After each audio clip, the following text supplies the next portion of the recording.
Alors, bonjour tout le monde et bienvenue à notre webinaire. J'ai l'impression que ça fait longtemps que l'on s'est vu parce que notre dernier webinaire a été fait cet été. Alors, on est de retour pour la saison de l'automne, cette belle journée ensoleillée où on est au Québec, plus particulièrement dans la région de Montréal. On est vraiment heureux de vous présenter le sujet d'aujourd'hui. Et je vous souhaite la bienvenue à tous les participants et à ceux qui regarderont le webinaire qui sera rediffusé sur YouTube, sur notre chaîne intitulée Parkinson Québec sur YouTube. Je me présente, je m'appelle Anne Baudouin et je suis responsable de la ligne d'information et de soutien pour Parkinson Québec. Le sujet d'aujourd'hui, un super sujet, il y a beaucoup de motivation, les gens sont très excités. On a eu beaucoup d'appels cette semaine pour ce webinaire-là, fait qu'on est très content de vous présenter la chirurgie qui s'intitule Stimulation cérébrale profonde. Et souvent, on va dire DBS, qui est le terme en anglais qui dit Deep Brain Surgery. Pour nous parler de tout ça en détail, on a une grande spécialiste, une dame que j'ai beaucoup d'estime pour.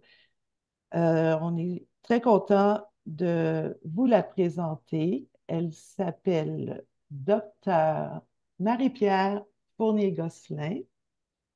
Elle est chirurgienne fonctionnelle au CHUM depuis 14 ans, experte en neuromodulation pour troubles neurologiques réfractaires. Elle a réalisé plus de 100 chirurgies de stimulation intracérébrale, DBS. Elle est professeure agréée et directrice du programme de neurochirurgie à l'Université de Montréal.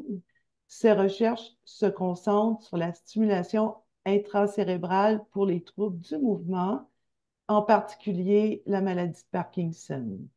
Elle participe aussi à des conférences et des émissions pour sensibiliser cette thérapie avancée. Et d'ailleurs, on la remercie beaucoup d'avoir fait avec nous un balado. Vous pouvez le retrouver sur notre site internet parkinsonquebec.ca dans l'onglet Services en ligne. Et on a un point pour les balados. Alors, docteur Fournier-Gosselin, je vous souhaite la bienvenue. Comment allez-vous aujourd'hui? Je vais très bien, merci. Quelle belle présentation. C'est vraiment un honneur et un plaisir d'être avec vous là aujourd'hui. Ça me fait plaisir. Alors, vous allez me donner une présentation sur PowerPoint. Je vais vous laisser le temps de... Bien, premièrement, je voulais vérifier avec vous. J'allais oublier, est-ce que je vous ai bien présenté? Est-ce que tout est correct? Est-ce Ah, que c'est j'ai complet, c'est oublié? complet. Ah, Tous OK, les c'est titres bon. seraient là. C'est bon. Fait que je vais partager mon écran. On va vérifier que tout fonctionne bien. Je pense. Oui, ça fonctionne. C'est ça. On va y aller comme ça. OK. Donc, ben merci pour cette belle introduction. Merci à Parkinson Québec là, de m'inviter pour ce webinaire. C'est vraiment une occasion privilégiée. Nous allons aussi avoir la chance d'avoir un de mes patients qui a accepté de venir parler de son expérience. En clinique, je ne vous cache pas que ça m'est très souvent demandé. Oui, mais qu'en est-il d'un vrai patient opéré? Donc, merci à M. Demers là, qui va être là pour répondre à des questions là, plus précises sur l'expérience patient. Donc, ben, vous savez là, que Parkinson Québec a vraiment lancé là, une grande campagne de sensibilisation majeure au Québec, puis je les remercie de cette initiative-là. C'est entre autres avec les sœurs Blondeau là, qu'on a beaucoup plus accès aux médias et à faire reconnaître l'importance de la recherche et de l'enseignement dans cette maladie. On sait tous que le mois d'avril, c'est le mois de la sensibilisation pour la maladie de Parkinson. Mais c'est pas parce qu'il y a un seul mois dédié qu'il faut arrêter d'en parler au cours de l'année, même en octobre. Il faut continuer à sensibiliser les gens, sensibiliser la population sur la maladie pour continuer à faire des avancées puis avoir accès pour de plus en plus de patients.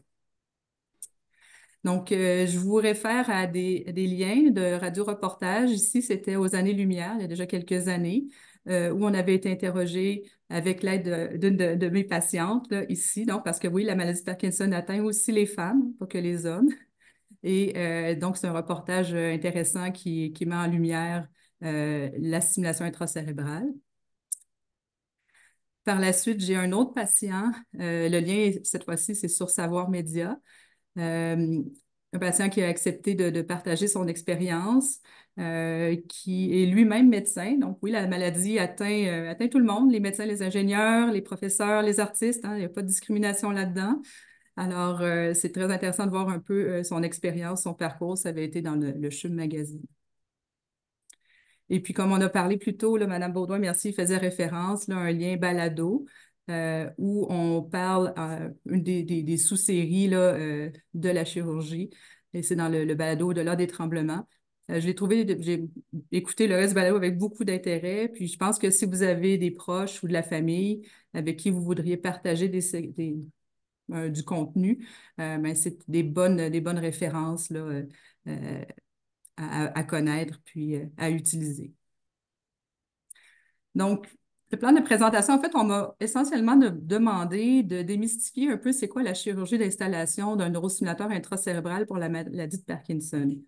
D'abord, ben, qu'est-ce que la maladie et qu'est-ce que la neurostimulation peut faire? Quand est-ce qu'on peut obtenir une évaluation en milieu spécialisé? C'est quoi les symptômes de la maladie de Parkinson qui peuvent être améliorés par la neurostimulation? C'est quoi, en gros, les étapes avant la chirurgie, puis pendant la chirurgie et après? C'est quoi les bénéfices, les risques de l'opération? On ne prend pas ces décisions-là à la légère. Mais c'est quoi le suivi qui va être nécessaire pour le maintien de cette thérapie? J'espère que je pourrai y répondre de façon la plus complète possible aujourd'hui. Comme conflit d'intérêt à déclarer, en fait, mon seul intérêt, c'est que je m'intéresse à la maladie de Parkinson, puis on fait de la recherche là-dessus. On cherche des biomarqueurs d'électrophysiologie. Donc, j'ai eu pour ça une bourse qui me permet d'engager des étudiants de recherche, puis de faire avancer ce projet-là. Mais bon, la recherche, c'est un don de soit de la part des patients qui y participent, mais aussi de la chercheur, là. Donc, moi, je n'ai pas d'argent directement, mais je reçois de l'argent pour faire avancer ce domaine. On me parlait de haute technologie, mais c'est justement, plus tard, on y reviendra, mais le but, c'est de faire avancer la stimulation intracérébrale vers des modèles autorégulés éventuellement. On va en parler un petit peu. Donc, mon domaine s'appelle la neurochirurgie fonctionnelle, mais en gros, qu'est-ce que ça veut dire? C'est que ben, je vais être amenée comme chirurgienne à aller moduler le système nerveux à différents endroits par des appareils implantables et pour moduler la fonction du système nerveux. Donc, c'est pas comme aller enlever une tumeur ou évacuer une hémorragie, un hématome. C'est vraiment aller dans les neurones qui sont dysfonctionnels puis essayer de les moduler puis d'atténuer les symptômes des maladies. Donc, vous voyez différents types d'implants qu'on peut être amené à faire. Puis aujourd'hui, on va vraiment s'adresser sur les implants qui sont à l'intérieur du cerveau. Je ne vous apprendrai rien aujourd'hui sur la maladie de Parkinson parce que plusieurs vivent avec la maladie ou leurs proches. Mais je pense que c'est bon de se rappeler que c'est quand même 1% de la population de plus de 60 ans. Donc, c'est beaucoup de personnes qui, au final, vont avoir un diagnostic de maladie de Parkinson. L'âge moyen au diagnostic, c'est de 65 ans, mais il faut se rappeler qu'il y a quand même 20% des patients qui vont avoir le diagnostic avant 50 ans, puis même un 5 à 10% avant 40 ans. Et la stimulation intracérébrale, ben, c'est une thérapie qui s'adresse bien aux patients qui ont un diagnostic de Parkinson relativement jeune.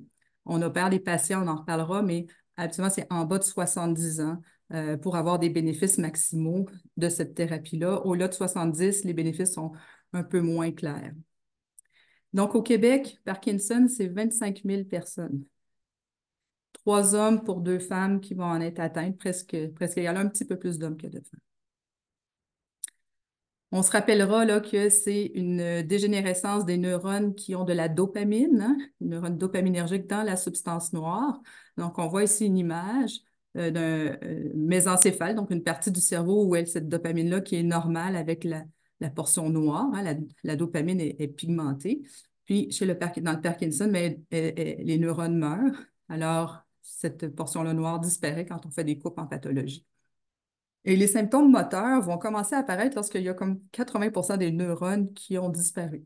Donc, ça prend quand même une maladie qui est assez avancée pour qu'on commence à voir les symptômes moteurs. Et puis, ben, on se questionne beaucoup quelles sont les causes, hein. C'est une question qui revient souvent. La majorité ben, on ne le sait pas, hein. Dans ce là quand le médecin est idiot, on dit que c'est idiopathique, mais c'est pas... Non, c'est vrai qu'il n'y a pas de cause claire nécessairement connue, autre que potentiellement le vieillissement.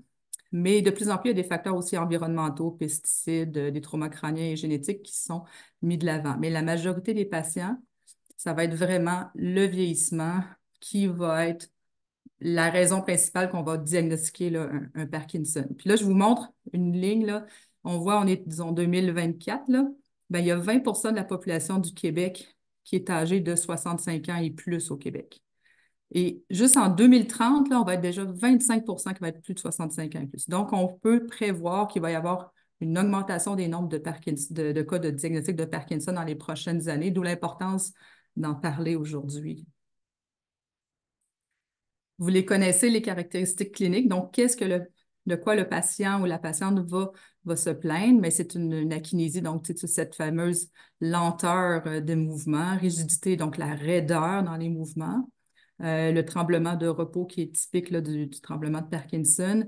Et un peu plus tard, peut arriver des éléments d'instabilité posturale. Donc, c'est ce qui a amené là, cette description un peu cartoon, là. Mais on connaît aussi d'autres manifestations cliniques, l'expression faciale qui est diminuée, peut avoir une posture un petit peu plus voûtée vers l'avant, diminution du balancement des bras, le tremblement. La maladie de Parkinson, vous l'avez sûrement déjà vu dans d'autres présentations, mais ce qu'on dit souvent, c'est qu'au moment du diagnostic, ben, il y a des années hein, qu'on appelle les prémotrices. Donc, avant l'arrivée des symptômes moteurs, tremblement, lenteur des mouvements, ben, il y a toute une phase qui commence tranquillement à s'installer, puis c'est principalement dans ce qu'on appelle les symptômes non moteurs, qui sont non spécifiques pour la maladie de Parkinson, mais qui peuvent être présents. Puis c'est souvent en rétrospective qu'on fait Ah ouais, bon, il y avait ça déjà depuis quelques années. Il peut avoir des problèmes de constipation, des problèmes du sommeil, de la perte d'odorat, des symptômes dépressifs. Et ces symptômes non moteurs vont aussi continuer lorsque les symptômes moteurs arrivent. On a souvent des éléments de fatigue, de douleur, et plus tard, il peut y avoir des problèmes cognitifs aussi qui s'installent. Mais quand arrivent les symptômes moteurs, ben, les premiers, puis c'est eux qui sont les symptômes diagnostiques, le tremblement, rigidité, bradykinésie, donc la lenteur des mouvements. Avec l'avancée de la maladie, ben, vont arriver ce qu'on appelle des fluctuations motrices, où ça devient plus difficile d'ajuster la thérapie. On a trop de médicaments, pas assez de médicaments, ça ne rentre pas, il y a un retard d'effet, trop d'effets. Donc, on appelle ça les fluctuations motrices, où c'est plus difficile d'être sur un bon équilibre. Et beaucoup plus tard, mais peuvent arriver d'autres éléments de problèmes d'avaler ou de l'instabilité debout, du freezing, des chutes. Le fameux traitement, ben, c'est le traitement à la levodopa, donc remplacer cette dopamine, hein. Ça a été miraculeux quand c'était arrivé. Là, on partait, il n'y avait rien pratiquement. Et quand la médication est arrivée, ça permettait, puis la majorité des patients connaissent aussi cette phase lune de miel, un petit peu où la médication fonctionne très bien et on arrive à fonctionner dans le reste de la journée. Mais ce qu'on se rend compte, c'est que le traitement médical va avoir certaines limitations. Donc, il faut augmenter les doses tant en fréquence qu'en quantité. Et ben, avec ces médicaments-là, ben, on va avoir finalement ce qu'on appelle des complications motrices, mais cette fluctuation-là. Soit qu'on a une dose que elle ne se rend pas à ce qu'on s'attendait. Donc après, on prévoit que ça fait effet pendant 4 heures, mais là, ça fait effet jusqu'à 3 heures. Ou on veut que ça fasse effet dans le temps qu'on la prenne, qu'on l'avale, qu'elle se digère dans X minutes, mais finalement, ça ne rentre pas ou ça prend trop de temps. Donc, ces fluctuations-là. Puis, il peut y avoir aussi ce qu'on appelle des dyskinésies. Donc, dans la pic de dose, d'avoir trop d'effets. Puis là, on a des mouvements surajoutés que vous connaissez bien là, anormaux, là.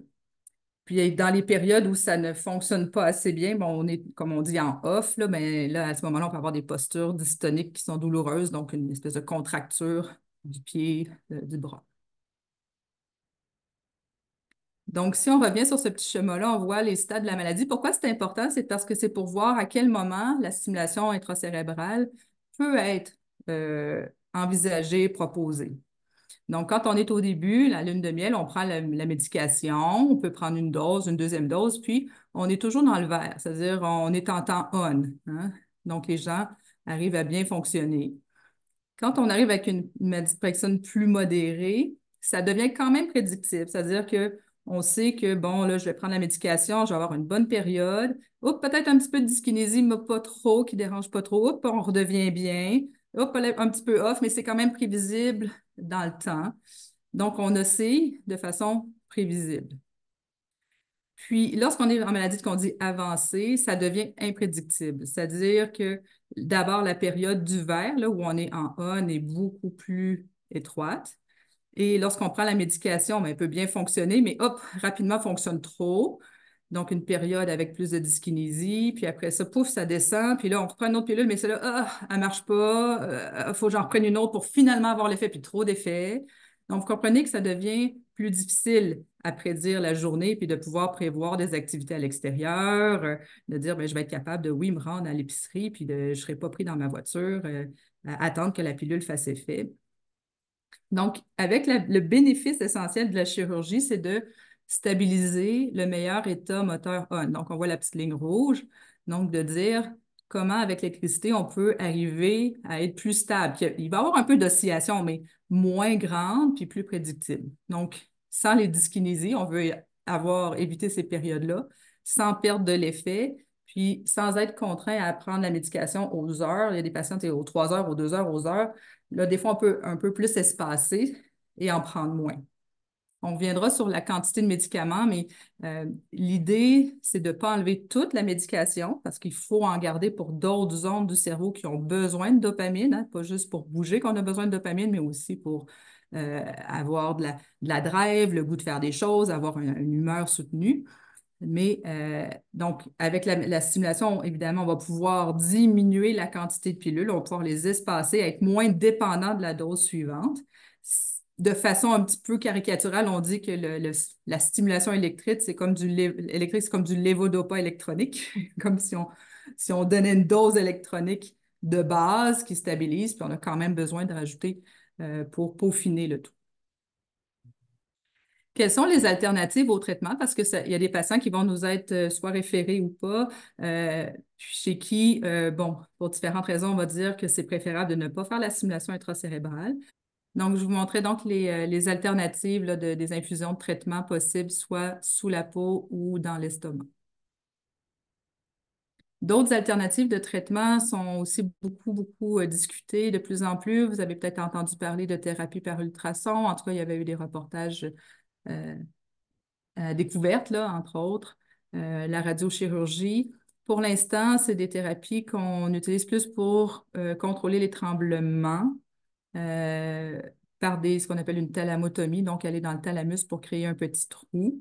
Euh, donc ça, il faut vraiment en discuter avec le neurologue, là, le neurochirurgien, si c'est des choses qui peuvent s'adresser. Il faut comprendre que ça n'a pas le même effet, faire un trou dans une zone du cerveau que d'aller stimuler d'autres zones du cerveau.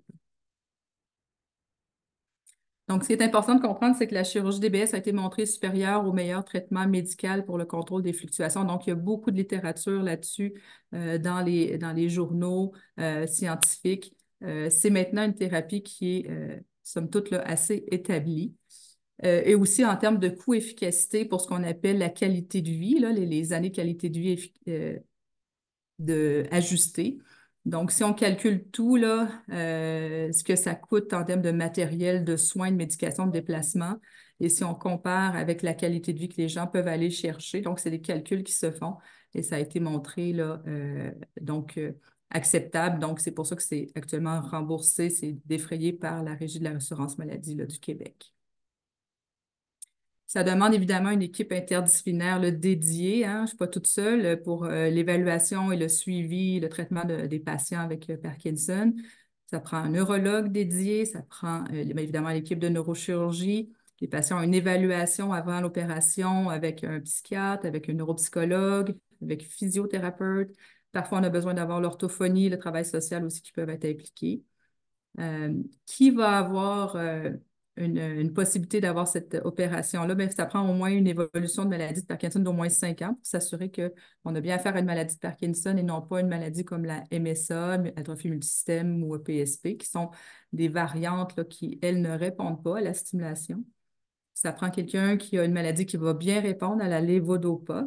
Même si elle est mal tolérée, il faut qu'il y ait une réponse à cette médication-là. On a parlé de l'âge de 70 ans tout à l'heure. C'est pas parfaitement étanche 70 ans. Je dois vous admettre qu'on a eu des 70-ish là, qu'on a accepté après un bilan complet. Puis bon, c'était disons, des jeunes 70, mais habituellement, au-delà de 70, il y a moins de bénéfices là, soutenus ou reconnus. Et on a parlé des aspects de la fluctuation motrice, des dyskinésies, des tremblements. Évidemment, il ne faut pas avoir de comorbidité significative. Donc, quelqu'un qui aurait une démence avancée ne va pas bénéficier, peut même se détériorer. Quelqu'un qui a une dépression non traitée, hein, ce n'est pas parce qu'on a une dépression qu'on ne peut pas avoir la stimulation, mais il faut au moins qu'elle soit adressée, qu'elle soit traitée. Et des troubles de l'équilibre importants, des chutes, mais on pourrait être encore plus à risque de chute là, avec la stimulation. Donc, c'est des patients, c'est pour ça qu'on les évalue bien avec le physiothérapeute, la neuropsychologie, le psychiatre. Donc, la stimulation, c'est d'aller porter de fines électrodes dans des zones précises du cerveau pour stimuler puis modifier le fonctionnement de ces zones-là. Donc, on va avoir une interférence là, ciblée, continue, avec un circuit neurologique qui est considéré comme pathologique. On a du matériel spécialisé, les électrodes, des petits capuchons. Ça, c'est au-dessus du crâne. Là, ici, on le voit sur le cerveau, mais c'est au-dessus du crâne pour tenir l'électrode en place, un câble d'extension, la batterie. Et le bout de l'électrode, comme vous voyez, des petits contacts par où l'électricité va sortir. Hein, le neurologue va choisir par quel contact faire sortir l'électricité pour avoir le meilleur bénéfice. Et ça, c'est un exemple de petit capuchon pour tenir l'électrode en place. Je vous montre une petite vidéo. Il devrait partir bientôt. Je vais juste voir qu'il s'active. Donc, ça nous montre que l'électricité va partir d'un boîtier qui est mis sous la poitrine, bien, au niveau de la poitrine, au-dessus du muscle pectoral, va acheminer l'électricité comme un pacemaker, mais au lieu d'aller vers le cœur, ça va vers le cerveau et ça va donc stimuler des ondes très, très précises du cerveau puis interférer avec le circuit pathologique. On peut avoir un ou deux stimulateurs. Maintenant, on met plus souvent un boîtier avec deux électrodes du même côté qui vont aller se séparer des deux côtés. Une salle d'opération en neurochirurgie fonctionnelle, là, je pense que j'utilise presque tout le matériel disponible de haute pointe, de haute technologie de l'hôpital. Donc, on a besoin d'un cadre stéréotaxique, de la neuronavigation, qui est un logiciel spécial, d'un enregistreur, des rayons X, nommez-les, on les a presque tous dans ma salle. Ce qui est particulier, c'est qu'on doit être très, très, très précis dans le cerveau et la façon d'être précis, c'est avec un cadre stéréotaxique, comme on voit ici une patiente qui a le cadre qui a été vissé temporairement sur la boîte du crâne. Ici, on est en train d'opérer avec des grands champs transparents, donc il y a de la lumière. La patiente est sous sédation, c'est-à-dire qu'il y a une portion de l'opération qu'elle n'a pas besoin d'être réveillée, puis il y a une portion de l'opération où on va la réveiller pour stimuler et on a besoin de sa collaboration. Donc, le cadre, ça permet d'être très, très précis en X, Y et en Z dans le cerveau. Donc, c'est tout un appareil là, qui est monté temporairement pour avoir la plus de précision. On confirme qu'on est au bon endroit avec des rayons X pendant l'opération pour s'assurer du placement optimal des électrodes. On a des appareils pour prévoir le chemin qu'on va prendre pour éviter d'aller dans des structures comme les ventricules, des vaisseaux sanguins, pour éviter de faire des saignements, par exemple. Et comme j'expliquais, on va avoir un patient qui va être sous sédation intermittente. Le plus que je peux avoir le patient tranquille, calme, sous médication, ben, le plus longtemps possible, mais on doit avoir quand même un petit 30 minutes là, où on doit le réveiller pour tester, s'assurer que c'est au bon endroit. Ici, je n'ai pas besoin maintenant de raser toute la tête. Ça, c'est un exemple d'enfant qui avait eu une stimulation intracérébrale pour un autre problème qui est une dystonie, mais ça montre l'endroit où on va faire les petites incisions sur le crâne. Donc, on n'a pas besoin de raser autant que ça, mais c'est juste que ça le montre très bien. Et sur le crâne, ici, on voit le petit capuchon qui tient l'électrode. Pendant la simulation, pendant la chirurgie, on va enregistrer les neurones du patient avec un appareil spécial. Et cet enregistrement-là est très typique. Quand on arrive dans le noyau sous-thalamique, là, ça griche d'une façon spéciale, puis on sait qu'on est rendu au bon endroit. Donc, première façon de confirmer qu'on est au bon endroit. Deuxième façon, c'est qu'avec cette fameuse électrode là, minuscule là, qu'on installe, on va stimuler pour voir si on peut reproduire des effets bénéfiques du traitement du Parkinson, donc réduire la rigidité, réduire le tremblement, améliorer le mouvement. Puis on s'assure qu'on n'a pas de la stimulation qui va dans d'autres structures autour qu'on veut éviter. On ne veut pas avoir des contractions, on ne veut pas avoir des engourdissements. Donc, c'est des choses qu'on va tester pendant l'opération. Puis, ben, nous, notre électrode, là, elle va évidemment donner de l'électricité. Et on a maintenant des électrodes là, dites directionnelles qui vont pouvoir même envoyer de l'électricité à certains endroits plus qu'à d'autres au lieu d'être une boule sphérique. Et puis, on a différentes batteries là, possibles là, pour euh, installer. Les dernières batteries nous permettent d'avoir une télécommande comme ça pour le patient et une tablette pour le neurologue là, pour tester les différents contacts puis voir quel est le meilleur endroit pour stimuler. Pour être un peu plus poussé, la nouvelle technologie nous permet même d'enregistrer qu'est-ce qui se passe dans le cerveau du patient.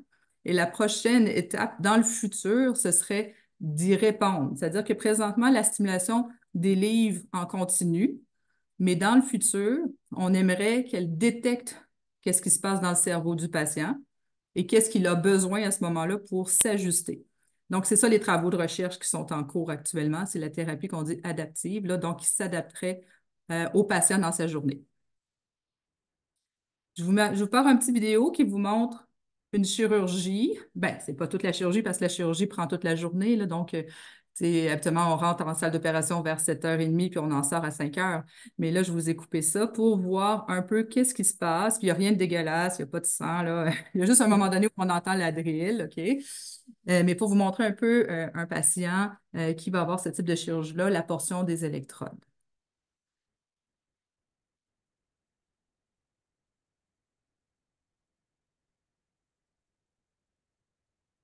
Bonjour, bonjour. Bon matin, oui. Avez-vous réussi à dormir un petit peu cette nuit? Assez bien. Assez bien? Bon, parfait. On s'enligne pour une longue journée. Dans quelques minutes, Daniel Moras va se faire jouer dans la tête, au sens propre du terme, tout en restant éveillé. Sentez-vous? Ce patient, lui-même médecin, souffre de la maladie de Parkinson, une maladie neurodégénérative chronique qui affecte progressivement la capacité à exécuter des mouvements. Une pathologie notamment causée par un déficit de dopamine dans le cerveau. De retour dans la salle de chirurgie. C'est l'heure où la neurochirurgienne perce un trou dans la boîte crânienne. Il faut commencer par percer le crâne, donc on appelle ça une trépanation. Aujourd'hui, on va faire une chirurgie d'installation d'électrodes au cerveau, stimulateur intracérébral. En anglais, ça s'appelle le Deep Brain Stimulation. C'est pour aider les symptômes de la maladie de Parkinson chez des patients comme maladie avancée. Un petit point intéressant, seulement le cuir chevelu est sensible. Donc, pour cette opération-là, on a simplement besoin de geler le cuir chevelu, l'anesthésie. L'os en tant que tel, il n'y a pas de sensation. Le cerveau lui-même n'a pas de sensation de douleur. Le moteur est aligné, on va pouvoir descendre de façon micrométrique la canule dans le cerveau. Installer les électrodes, ça se fait avec un moteur, on appelle ça un cadre stéréotaxique, donc un système référentiel pour s'assurer qu'on va être au milieu d'une cible sphérique. On voit notre canule d'insertion, la microélectrode qui est en bonne direction vers le centre de la cible. Ce qui est fascinant, c'est que cet appareil convertit les décharges électriques des neurones en son pour vérifier à quelle profondeur les électrodes sont insérées. Donc, on va regarder tout simplement vos yeux, si ça bouge bien d'un côté à l'autre. C'est excellent, ça bouge très bien. On va vous faire parler, on va vous faire dire lundi, mardi. Allez-y. Lundi, mardi. Mercredi. Mercredi. Et votre voix est bonne auprès des neurones fonctionnels. Ouais. Essayez d'aller par ici, le plus possible par là-bas. Ouais, non. Il y a une limitation du regard latéral. Ça a commencé à tirer un peu. Oui, ça tire. On est à combien? À 3? Vous pouvez arrêter. Ouf! Une shot, hein? C'est fou, hein, le courant dans le cerveau. Hein?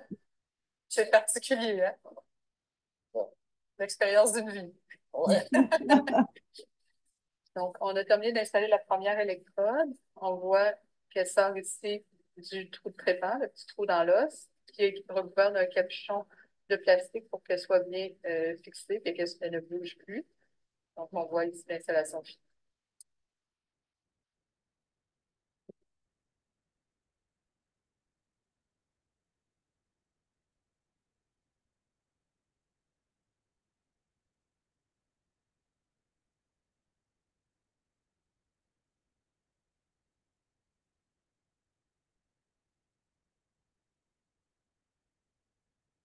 Donc, merci pour avoir vu ce petit. Je termine bientôt.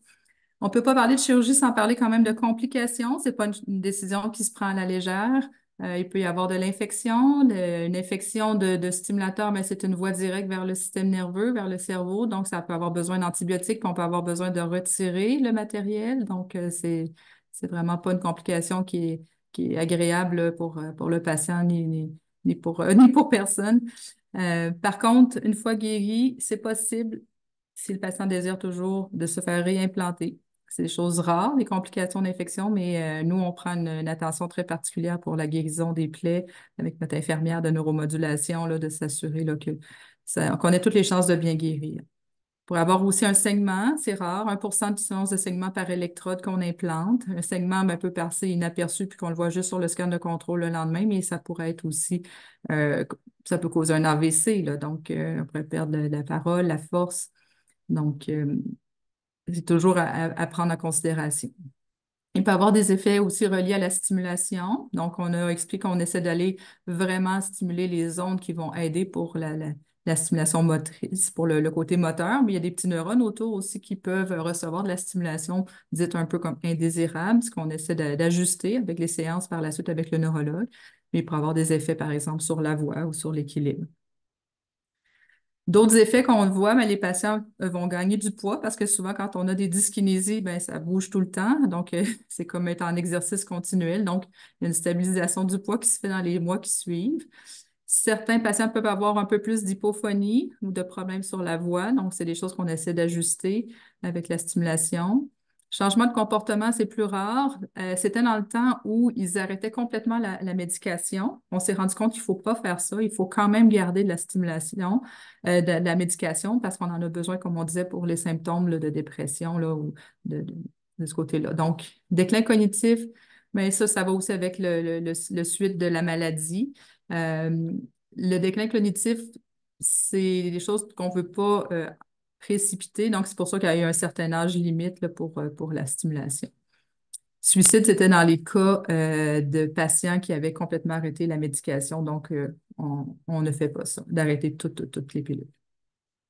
Le suivi, mais ça prend un suivi, là, évidemment, de près, surtout dans les débuts, pour la guérison des cicatrices. On a plusieurs conseils là aussi. Notre infirmière là, prend le temps là, avec les patients d'expliquer la télécommande, la reprise sécuritaire de la conduite automobile, d'avoir une forme de bracelet médic-alerte ou de montre qui explique qu'on est porteur d'un stimulateur, quoi faire si on a des chirurgies éventuellement, quoi faire si on a besoin d'aller à l'aéroport, aller dans un spa, d'aller dans une résonance magnétique. Donc, il y a des précautions. On ne va pas s'empêcher de continuer à vivre. Au contraire, on veut faire la vie, mais il y a des précautions importantes pour la suite parce qu'on a du matériel implanté métallique.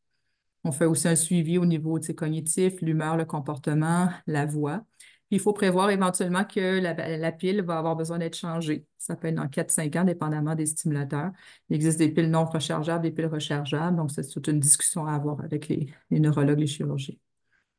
Donc, la stimulation cérébrale, bien, est de plus en plus accessible. Il y a des bénéfices aussi des avancées technologiques. Hein. Même si c'est de là depuis les années 90, ça a évolué grandement et c'est de plus en plus disponible. Évidemment, chaque cas est une aventure pour les patients. Puis, je pense que ben, si vous avez la chance aujourd'hui d'avoir justement un patient qui accepte de partager son expérience, c'est très précieux. Je le remercie d'avance parce que ça demande quand même, c'est un bon don de soi, mais c'est très, très demandé par mes patients d'avoir des témoignages de cette sorte-là. Merci beaucoup, docteur Marie-Pierre Fournier-Gosselin. C'est vraiment une belle présentation. Je suis certaine que les gens ont beaucoup appris, puis j'ai beaucoup aimé votre vidéo montrant vraiment comment ça se passe, du moins une partie de la chirurgie. C'est vraiment intéressant. Merci mille fois encore. Maintenant, c'est le temps de passer à notre prochain invité panéliste, Monsieur Yvan Demers. Comme docteur Fournier-Gosselin a dit, il va faire un témoignage parce qu'il a reçu la chirurgie lui-même. Monsieur Yvan Demers a été diagnostiqué de la maladie de Parkinson à 54 ans en 2015, a dû mettre fin à sa carrière d'ingénieur en pause au mois d'août 2017. Alors, ce qu'il fait depuis sa retraite, il se consacre à sa santé, sa famille, ses voyages, et il est bénévole au CA de Parkinson Montérégie. Donc, après avoir exploré différents traitements, il a subi cette chirurgie-là au CHUM en 2022. Et puis, c'est ce qui a fait qu'on l'a invité, du fait qu'il y a eu la chirurgie de la part de Dr. Gosselin. Donc, c'est vraiment bien qu'il soit réuni avec nous aujourd'hui. Bonjour, Monsieur Demers, comment allez-vous? Bonjour, ça va très bien. Un peu nerveux, mais ça va bien. On est avec vous. Bon, alors, je vais vous parler de ce qui se passait avant, pendant et après l'opération. Avant, ben, au début, j'ai beaucoup lu sur la maladie et j'ai rencontré plusieurs personnes atteintes depuis plus longtemps que moi. J'ai pris conscience du caractère dégénératif de la maladie. À ce moment, la médication avait un effet dynamisant sur moi. J'avais alors suffisamment de motivation et d'énergie pour oser faire beaucoup d'activités. Ceux qui me connaissent, c'est beaucoup d'activités. D'après moi, ça m'a permis de ralentir le rythme, mais c'est ce que je crois. Peut-être que le rythme de la maladie a continué pareil à progresser, mais moi, en tout cas, j'ai bougé dans ce but-là. J'ai osé essayer danse créative, des cours de boxe pour la coordination, des cours de yoga et de méditation pour le maintien d'une bonne posture en pleine conscience, des cours sur la plateforme Zoom offert par Parkinson Québec, soit l'aérobie, la coordination puis l'équilibre, des cours de chant et musculation de la voix, des cours de dessin, de peinture dans le but de garder ma dextérité fine, des cours de marche nordique avec comme objectif de marche quotidienne 10 000 à 12 000 pas par jour, dans le but de maintenir mon autonomie. De plus, depuis toujours, je poursuis sur une base saisonnière la pratique du kayak, du vélo, du ski de fond avec ma conjointe. Avant d'entreprendre les démarches, malgré ma motivation et mes efforts pour combattre les symptômes de la maladie, la médication avait atteint sa limite, un peu comme le docteur Fournier-Gosselin l'expliquait tantôt. Mon temps de qualité diminuait, la lune de miel tirait à sa fin. Le cycle de la dyskinésie et des raideurs, des tremblements se rapprochait.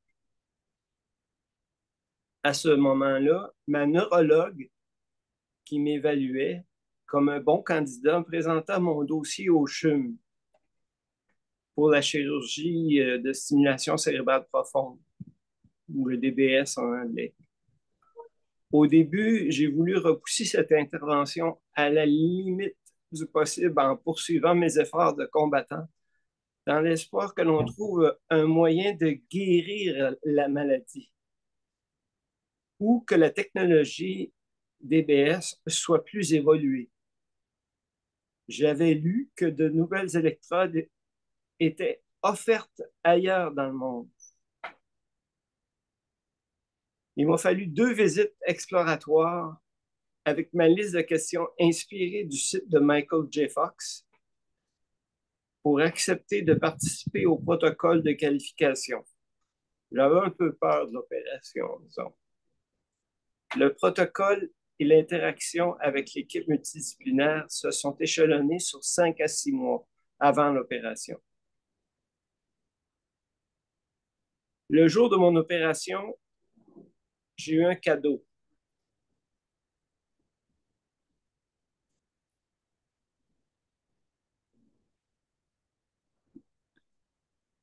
J'allais être le premier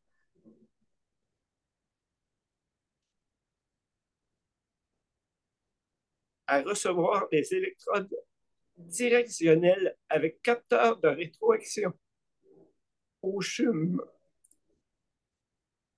J'étais très heureux de cette décision. On allait m'implanter la dernière technologie. J'étais conscient que cette technologie ne serait pas utilisée à son maximum dès le début, mais que sa future utilisation était prometteuse.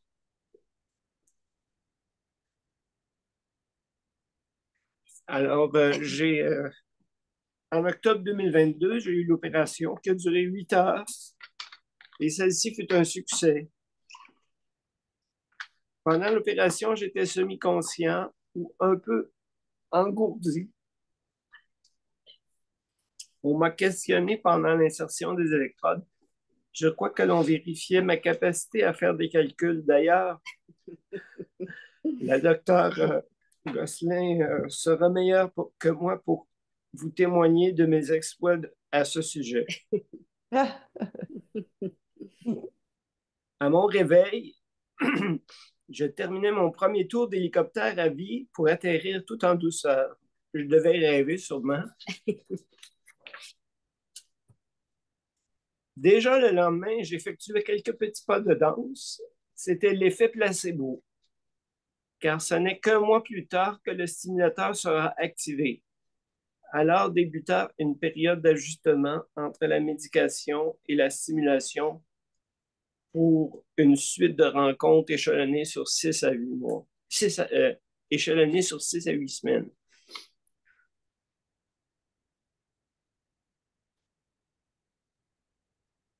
Avec un neurologue spécialisé dans ces ajustements qui travaille dans la même équipe que le docteur Fournier-Gosselin.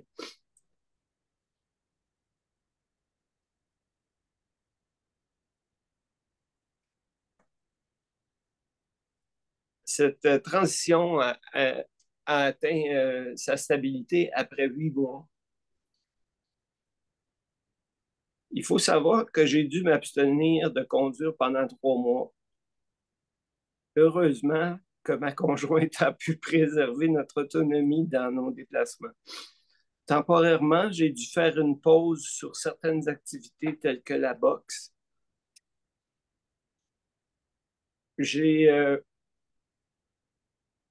Mon équilibre statique est légèrement moins bon qu'avant et mon débit vocal est légèrement plus lent. Toutefois, c'est terminé la dyskinésie et les périodes off. Mon sommeil est meilleur. En gros, ma qualité de vie est beaucoup mieux. En fait, je me crois capable de faire des activités comme avant, mais je ne dois pas oublier que mon corps a vieilli, comme toute autre personne, et je dois réapprendre où sont mes limites dans ce corps réparé. Je peux me blesser à faire des mouvements répétitifs ou à pratiquer des sports nouveaux. Ça m'est arrivé d'ailleurs dans les 2 cas. Je me pensais tout jeune. En fait, ce ne sont plus des limites liées aux symptômes du Parkinson qui m'affectent le plus, mais plutôt des symptômes liés à l'âge, au vieillissement normal. Alors, à cette étape-ci, je tiens à remercier l'équipe qui m'a accompagné à travers le protocole de qualification, ainsi que l'équipe qui a pratiqué l'intervention chirurgicale et le neurologue qui effectue les ajustements post-opératoires. De plus, un merci spécial à ma conjointe qui m'accompagne à travers tous ces changements. Voilà. Pardonnez-moi. Merci. Bonjour, chère madame. Bonjour. Merci d'avoir été là avec nous. Monsieur Demers, merci beaucoup. Merci beaucoup pour votre beau témoignage. Puis l'émotion que vous sentez me touche énormément. Puis je suis certaine que ça rejoint notre communauté parce que ça a été vraiment un gros moment dans votre vie. Puis tous les bénéfices maintenant que vous ressentez de cette chirurgie-là, on vous sent content. Puis je sens que l'émotion, c'est très sain. Puis 1000 fois merci de votre témoignage. Comme Dr. Fournier-Gosselin disait, les gens aiment ça entendre les témoignages. Donc, c'est un privilège de vous avoir avec nous aujourd'hui. Merci encore. Merci à vous de m'avoir reçu. Je suis très heureux d'avoir pu témoigner de ce que ça rapporte parce que c'est très, très avantageux. Oui, merci beaucoup. Merci, M. Demers. C'est vraiment précieux parce que, tu sais, faire des chirurgies, on peut avoir des prouesses techniques, mais le réel impact sur des patients, c'est ce qui nous motive, nous, comme médecins, à poursuivre, comme infirmières. On fait des chirurgies pour les patients, hein, par des humains pour des humains. C'est ça. Je voulais un peu démystifier aujourd'hui, puis votre témoignage nous montre la vraie vie, que le Parkinson, il est là, hein, puis quand il est rendu à vraiment interférer, il n'y a pas un patient qui arrive et qui dit « je veux me faire opérer » sans avoir de crainte, hein, sans dire ben, « on va attendre quand même que ce soit vraiment la dernière option, là. » C'est tout à fait normal. Mais il arrive un moment où je sens que là, ils sont prêts parce qu'ils ne voient pas d'autres nécessairement. Ils ne voient pas comment va être la suite dans cet état-là qui les limite. Et puis, c'est ce qui leur permet d'accepter tout ce que vous avez énuméré, hein. 3 mois pas d'auto, on change un peu les sports. Il y a quand même des adaptations. On va vers un autre état, hein. On ne revient pas 30 ans en arrière. On va vers autre chose avec la stimulation. Un peu de l'inconnu là-dedans. Vous avez bien expliqué aussi des petites choses qui m'ont fait rire pendant l'opération avec l'histoire qu'on vous fait faire des calculs. Je vais vous dire un secret. On se fout des réponses. Le but, c'est de vous déconcentrer pour augmenter le tremblement. Ah, OK. Ah, ah, Ah, ah, ah. ah. On a toutes sortes de petits trucs pour nous aider à s'assurer que l'électrode est vraiment au meilleur endroit. Et vous avez bien parlé qu'après l'opération, en fait, c'est pas un effet placebo, hein. Quand ça va un peu mieux pour les quelques jours, c'est un effet lésionnel. Le simple fait d'aller jouer dans ces petits neurones-là, ça les fige un peu et les symptômes sont mieux. Et évidemment, on perd l'effet et là, il faut commencer la stimulation 1 mois plus tard. C'est intéressant que vous l'ayez mentionné.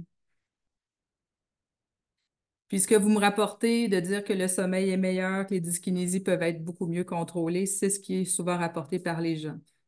C'est les petits gestes de la vie quotidienne. On est le 31 octobre, je me rappelle d'un jeune patient opéré, plus jeune que moi. Je ne vous dirai pas mon âge, mais il était plus jeune que moi lorsque je l'ai opéré, puis qui m'avait dit au rendez-vous suivant, j'ai pu passer l'Halloween avec mes enfants. Ça m'avait figé, les détails. Pouvoir dire, je ne reste pas dans l'auto, je vais passer l'Halloween comme tous les autres papas. C'est ça l'idée. Ramener la qualité de vie, c'est dans les détails de la vie quotidienne. Quand on peut faire ça, c'est pas chez tout le monde qu'on peut y arriver, mais quand on peut y arriver, pour nous, c'est le plus beau cadeau. Ben, je vais passer l'Halloween avec mes petits-enfants. Ah ben là, voilà. C'est bon. C'est important. Ouais. C'est ça la vie. C'est ça, c'est Les notre petites choses de la mission, vie. hein? Améliorer la qualité de vie, c'est vraiment ça. Voyager aussi. On peut voyager aussi, on aurait peut-être fait pareil, mais ça aurait été moins agréable. Ouais. Là, les voyages sont possibles, vraiment, c'est formidable.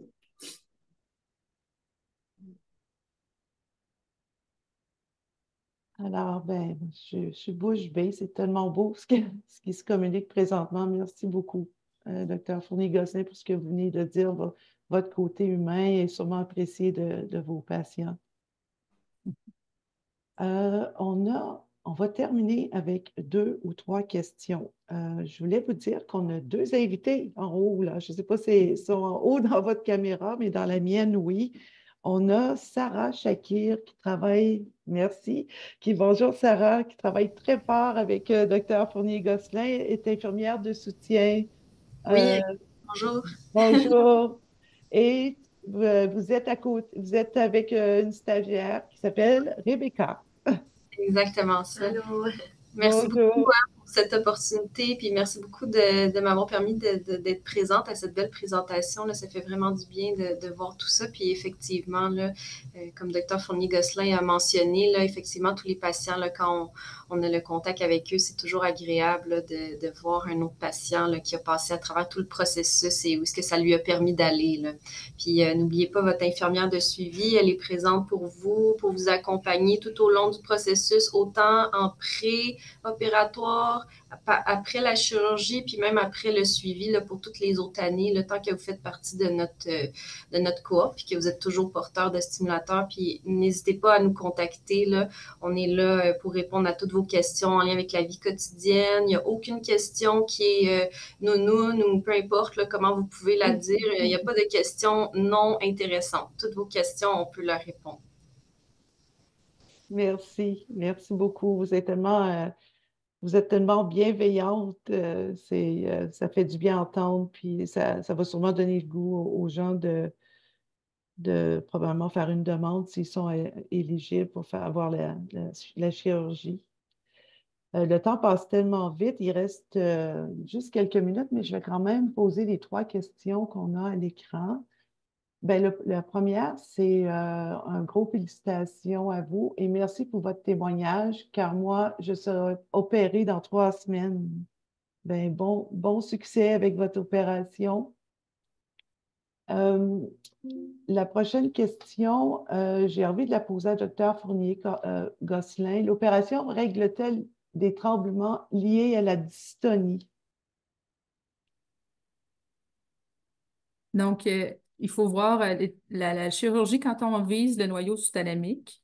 C'est là qu'on a le plus de chances de traiter plusieurs symptômes. Donc, le neurologue et le neurochirurgien, on regarde ensemble quelle est la meilleure cible. Puis, quand il y a des éléments de tremblement ou de dystonie, ça peut être des choses qui peuvent bien répondre. Il y a d'autres patients qu'on va aller cibler ailleurs, ça serait dans le thalamus, par exemple, si c'est principalement du tremblement. Donc, c'est pour ça qu'il faudra voir, là, dans chaque cas, c'est un petit peu différent, mais il pourrait y avoir une décision de dire, ah, on va aller plutôt dans telle autre cible parce qu'on va avoir tel symptôme mieux contrôlé. Donc, il y a une analyse de chaque cas. D'accord. L'autre question est pour M. Demers. Est-ce que tous les symptômes de M. Demers ont disparu? Ben, quand on est fatigué, en fin de journée, la lenteur revient parfois, mais tout le monde qui est fatigué peut avoir des séquelles de ça. Je considère que les... quand je suis soumis à un stress aussi, mes raideurs reviennent. Mais en temps normal, globalement, c'est positif.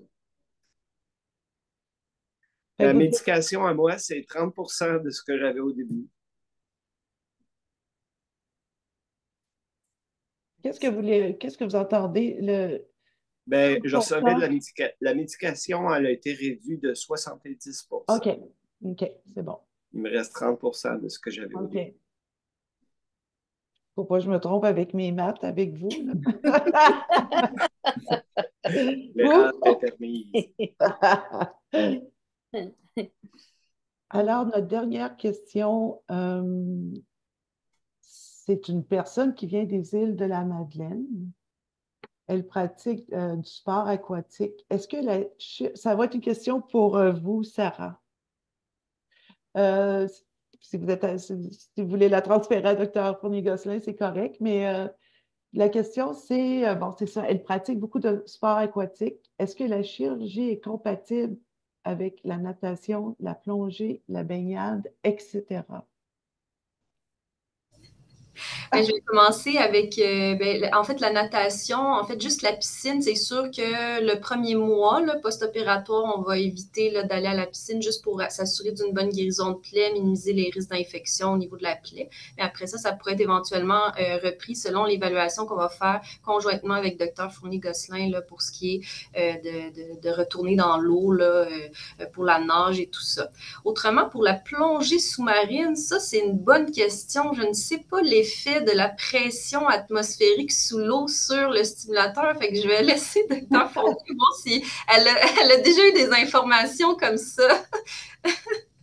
Bon. Ben, c'est ça. Donc, on encourage la reprise de maximum d'activité physique, hein. L'activité physique, c'est un médicament dans le Parkinson, hein. C'est reconnu être efficace. C'est sûr que j'ai certaines réserves, là, si on me parle de parachute là, ou de trucs qui impliquent de pouvoir briser les électrodes. Une chute ou des mouvements très forts, ben, je pense qu'à un moment donné, c'est comme le gros bon sens qui s'installe, là, puis qui s'applique. Il y a des choses que je suis incapable d'empêcher, comme le ski alpin, parce que j'aime trop ça moi-même. Mais ça c'est un biais. Non, mais il faut comprendre. Donc, pour la nage, il y a eu des cas rapportés rares de gens qui avaient eu une difficulté par la suite de faire l'alternance de mouvements. Fait que, oui, si vous lisez sur Internet DBS puis nage, il y a eu des cas rapportés. C'est pas la majorité, évidemment, des cas. Donc, il y a des choses qui sont un peu du domaine de imprévisible pour chaque patient. La plongée sous-marine, ben, il y a de la plongée en apnée pour aller voir les petits poissons. Là, je pense que ça, c'est pas un problème, là. Si l'eau est trop chaude, ben là, ça pourrait être. Non. C'est que si on va dans un spa et qu'on immerge le métal dans de l'eau très chaude, ben, ça va accumuler de la chaleur. Donc, il faut. C'est pour ça que tout ce qui est spa, ben, c'est temporaire, puis on essaie de ne pas s'immerger au complet, puis d'éviter de mettre ça trop chaud, par exemple. Il faut comprendre que ça pourrait accumuler de la chaleur puis être un petit peu désagréable. Euh, pour ce qui est de la plongée en profondeur, je n'ai pas eu encore de patients là-dessus. Je sais que pour d'autres matériaux qu'on implante, comme des pompes, il y a des pompes qui réagissent mal au côté froid là, d'un coup. Je ne pense pas que les stimulateurs, ça a été rapporté, mais c'est une très bonne question pour la plongée très profonde. Nous disons qu'une petite plongée avec des poissons sympathiques, là, ça, je ne verrais pas de problème. D'accord, merci. Alors, ben, je vous remercie beaucoup. J'ai plusieurs remerciements à faire. Euh, Dr. Fournier-Gosselin, excellente présentation. Merci d'avoir été avec nous, surtout la journée d'Halloween. On est toutes très occupées, donc merci beaucoup. On est très heureux de vous avoir eu avec nous. Monsieur Demers, Yvan Demers, votre courage, votre sensibilité, vos connaissances, tout votre vécu que vous avez eu avec la chirurgie, merci de nous l'avoir partagé. Ça a été super intéressant et on fait un gros bisou à votre conjointe à côté. Merci beaucoup, Sarah Shakir, infirmière de soutien avec le docteur Fournier-Gosselin. Et merci beaucoup, Rebecca, d'avoir été là. Et je remercie aussi toute la communauté qui ont resté avec nous jusqu'à la fin. Je remercie Héloïse qui a fait l'aide technique et aussi notre bénévole Diane qui s'occupe à vous aider à vous connecter et à vous inscrire à nos activités en ligne. Et je remercie Oriane ce soir, bien pas ce soir, cet après-midi d'avoir réglé la situation des caméras. Et désolé encore pour le petit contretemps qu'on a eu, mais somme toute, je trouve que ça s'est bien passé et je suis très contente. Pour toutes nos activités à Parkinson Québec, que ce soit nos balados, nos cours en ligne, nos webinaires comme aujourd'hui, vous pouvez aller voir les invitations dans nos réseaux sociaux pour vous inscrire, que ce soit Facebook, LinkedIn ou Instagram.